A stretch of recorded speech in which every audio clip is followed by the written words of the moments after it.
When I was 11, I said, I want to break a world record, I want to win a gold medal, and I want to make the Olympic team.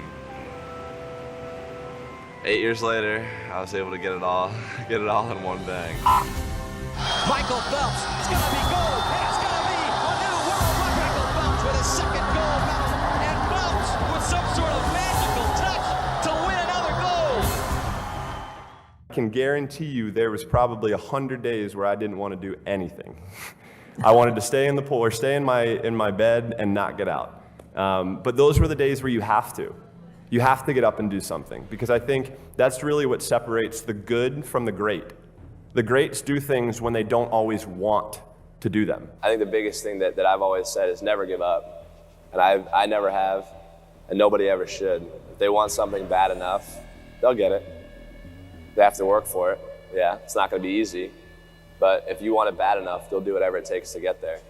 I think that's probably the easiest way to put it, and the best way to put it. I wanted to do something that nobody had ever done before.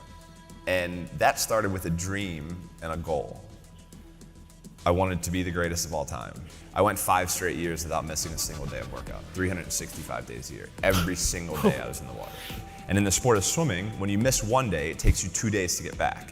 So I was already I was continuing to build on that throughout that time. And you know, that was kind of just how I was. There are days you're not gonna wanna do it, sure. I mean, everybody has those days. But it's what you do on those days that help you move forward. You know, if you want to do something and you want it that bad, you'll make sacrifices.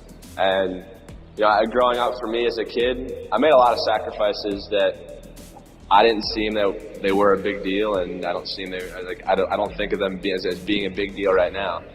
You know, there were Saturdays or Fridays where, you know, I'd give up going to a dance or hanging out with my friends because I had workout the next day. But those things that I gave up, you know, were things that I wanted to help me get to my goal. And there were times where I've been put in uncomfortable situations, but I've used my mental power, my mental strength to push through it. I think that's how you can look at any of the athletes in the world. I mean, Tiger, the guy has a busted knee and still comes and destroys the rest of the field. You know, that's the thing. It's like people don't make excuses. You know, some of the best athletes, or the greatest athletes in the world, do things when they're uncomfortable. You know, everybody can compete when they're feeling good, happy, excited, rested. But it's the best people who can overcome when they're tired, sore, not in the great mind, you know, not in the best mindset. And I think mental power that the greatest athletes have can push all the pain aside.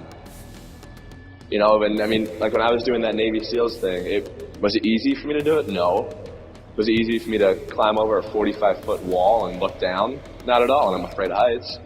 But, you know, I said to myself, I'm gonna do this and no one's gonna stop me. And I think that's the biggest thing, is how strong you can be mentally. I think that really shows who the person is.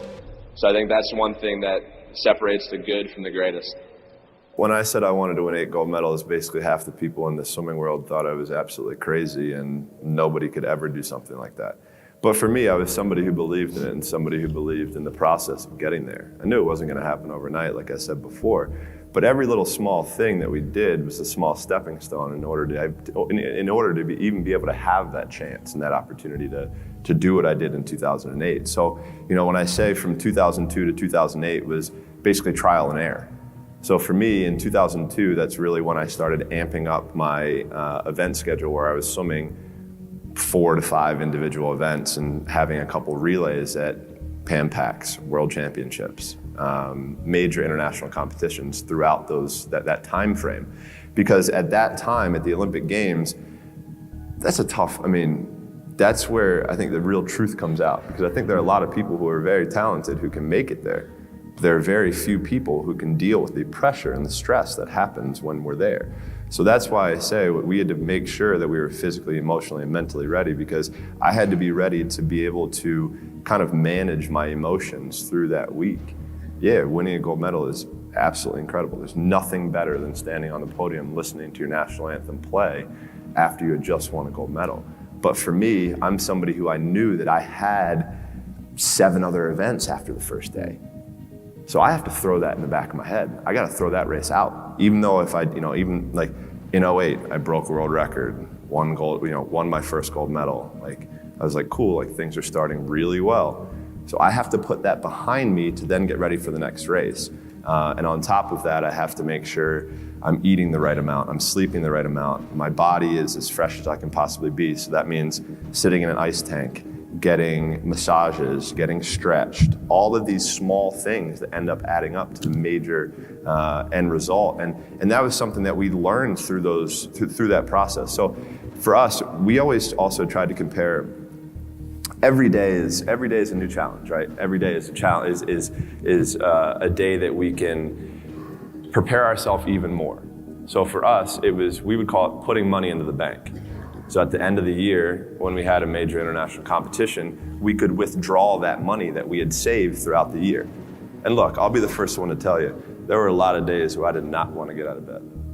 And I guarantee you, if I ask the question here, if everybody is excited to get out of bed every single day, if I saw a hand, I'm going to blatantly call you a liar. Because we all know that is far from the truth. But if you have those little small goals, those little small things that get you excited when you don't want to, it's going to make it even better and even easier at the end when you're getting ready for a presentation or the end of the year or this or that, whatever event you're leading up to. It's going to make it so much easier. And I think if you look at the greats in anything that, in any walk of life, the greats do things when they don't always want to. And that's the separation. For me, that's what I've found.